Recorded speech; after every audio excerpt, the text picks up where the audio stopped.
Hi everyone, and welcome to Good for the Game TV. And this Super Rugby Week 13 handicap projection show. The aim of the show, for those that are new, is to get our handicaps out there before the bookmakers, or at least concurrently with them. And that way, when the bookies come out, and GG Gaming will be out around midday today, we can compare the lines and see if there's any early value. So very important, when I do my exercise, I always make sure I don't speak to anyone or see anyone's handicaps before I do mine, because I don't want to be influenced by other people. Just a quick one, if you haven't subscribed yet, you can do so below the video. Just hit the subscribe button and also hit the bell, and that way you'll be notified of any of our videos. We've got plenty coming up, including a brand new show tomorrow night, Use It or Lose It. It's going to be a rugby show focused very largely on the World Cup as we go forward. And tomorrow night's topics: who should be the Springbok captain? And we'll also discuss the back three and who should start for the Boks. Got some exciting guests lined up as well. Looking forward to that. So diarise it for 9 o'clock on Monday night. Let's get into the action, though. And before I share this week's handicap, just going to pop on and have a look at the results from last week. We opened up with a game which had a big upset, really. The Crusaders against the Sharks. There was plus 23.5 Sharks early in the week, minus 20.5 Crusaders, depending on where you shopped. Well, the Sharks were absolutely dominant for certainly to periods of the game. Their defense was superb, and in the end it took a converted try by the Crusaders there to unfortunately cost the Sharks the victory. Many Super Rugby punters relieved there, because most of us certainly were on the Crusaders, but a big handicap win for the Sharks there. Reds up against the Sunwolves. Well, the Reds, they won the game in the end by 6 points. They should really have won by further. They were 12-point favourites, I think, on the handicap, and they had a two-man advantage for a significant period of time over the Sunwolves. I'd have to put that down as a very poor Reds performance. The Hurricanes against the Rebels. Hurricanes looked like streaking away with a handicap, but Rebels backers on the plus 12.5 levels were rewarded when the Rebels came back to finish within 10 points. Highlanders against the Chiefs, another draw. I missed this game. In fact, I missed most of the early matches, but Highlanders did start 10.5-point favourites. So a good result there for the Chiefs on the handicap. And going to be interesting to see. They've been one of the more inconsistent teams this season. The Brumbies against the Blues. The Blues were slight favourites. The Brumbies had lots of travel. The Blues raced into an early lead, and in typical Blues fashion, they absolutely butchered it.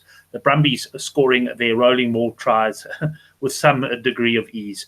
And the guys who were on the shirt numbers or anything in the spreads, they would not have been happy to see number 2 go over for 3 tries.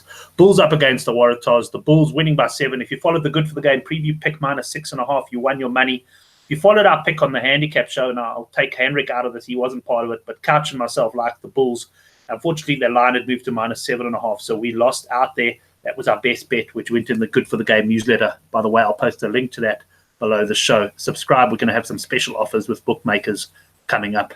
Let's move on to this week, though, and one of our eager punters who did pretty well last week, Thoughts on Sports, has already opened the Good for the Game forum thread. So these are his handicaps here. You'll see he's gone Blues plus 3.5 in the first game. Now, I've had plenty of input before the show on the Sunday morning. I've had Brendan O'Connell send me his caps, and I've also had Dave from Twitter and Australia send me his caps. So we've got his, and of course I'll give mine. So we're going to have 4 caps to compare against when the bookmakers eventually come out. What I'm going to do, I'm going to always do it against the home team. Mine will be in brackets next to Thoughts on Sports. We'll then have Brendan's to the right of the away team, and to the right of him in brackets, we'll have Dave's handicap. So let's get straight into it. The Blues, I've gone plus 2.5, the Blues, so very similar to Thoughts on Sports there. We'll have a quick look if the other boys differ. We've got Coyle, who's gone plus 5.5, and then exactly the same as him, we've got David plus 5.5. So a 3-point margin between the 4 of us there, so not big. We expect the bookies will probably be coming out in line with that. The Rebels up against the Reds, the classic Australian derby. We got minus 6.5 from Thoughts on Sports. I'm minus 8.5. And looking across, Brendan's actually exactly with me there on minus 8.5. And we spot on there. Probably not going to be a big difference in this one. We got Dave also coming in minus 8.5. So there we've got only a 2-point difference between the 4 of us. Clearly, we are getting better at this handicapping thing. Bulls plus 8.5 against the Crusaders. Interesting one, this. The Bulls, they looked dominant early against the Waratahs. Thought they'd run up a big win. Were very disappointing in the end, perhaps lucky to hold on and actually win the match. They play against a Crusaders side that was rocked by the Sharks at home, but now play at Loftus, where they did win last time out, but previously had lost, I think, 6 in a row in Pretoria. How the bookie's going to handicap this one? Well, Thoughts on Sports has gone plus 8.5. I'm going plus 10.5. Had the Bulls kicked on and really put the Waratahs away, I suspect it would have been about a 7.5 handicap, but wasn't very impressive second half from the Bulls there. Coyle has gone plus 10.5, and having a look at Dave, he's plus 8.5. Just make sure I'm lining up the games correctly. So once again, we're all within a 2-point margin. So very interesting, given that none of us would have seen any caps before doing these. So perhaps at this stage of the tournament, it is getting easier to cap.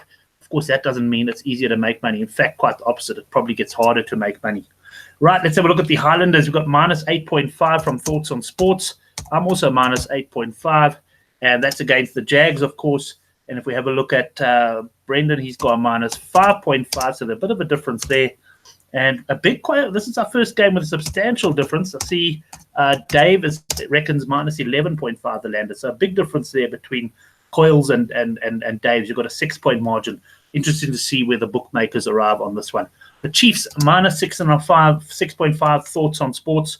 I've gone minus 4.5 on this game against the Sharks, who are really enjoying a good tour, having beaten the Waratahs and drawn to the Crusaders. Not a lot between us here. We've got Coyle, who's gone minus 3.5, and Dave has gone minus 5.5, which is pretty much smack bang in the middle of all of us, a 3-point margin across the board. Perhaps not a lot of value, but wait, let's see what GG Gaming come out with before we think there's no value out there. Then we got the Lions, Thoughts on Sports minus 8.5.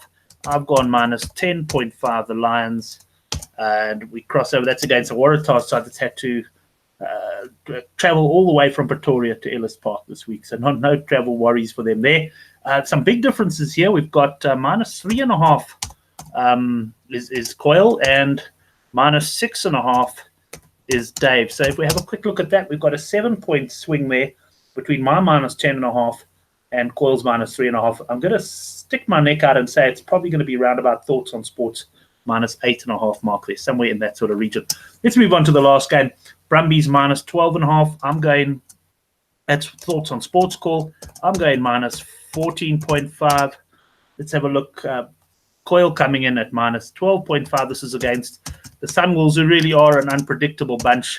Difficult to know what to make of them. They lost 52-0 just 2 weeks ago, and then very nearly beat the Reds in Brisbane. Perhaps says more about the quality of the Reds than anything else. And we've got Dave, who's gone 16.5. So quick look there. We've got a 4-point margin. So not a lot of big differences between us there. And let's wait and see what GG Gaming goes. As I'm recording this, I'll upload it in the next 10 minutes. It'll be about 11:15. Probably have about a half an hour wait until the handicaps come out. And let's see if there's anything we can get involved with early. Great, guys. Thanks very much for watching this show. Good to have you on the Sunday. We didn't do it live this time. We hope to have Dave Oswald from GG Gaming in the studio soon as well, and we'll chat to him. But yes, plenty to come up this week, including Use It or Lose It tomorrow night at 9. We've got GG Gaming Gone Mad 8:30 on Thursday, followed by the Handicap, Rugby Chat That Matters, our flagship rugby betting show. There's a couple of useful links will be posted below here to the Good for the Game newsletter and the weekly rugby forum thread, which you've just seen me updating. And yeah, look forward to chatting to you later in the week, conversing on Twitter, whatever else takes your fancy. Have a good week, all of you.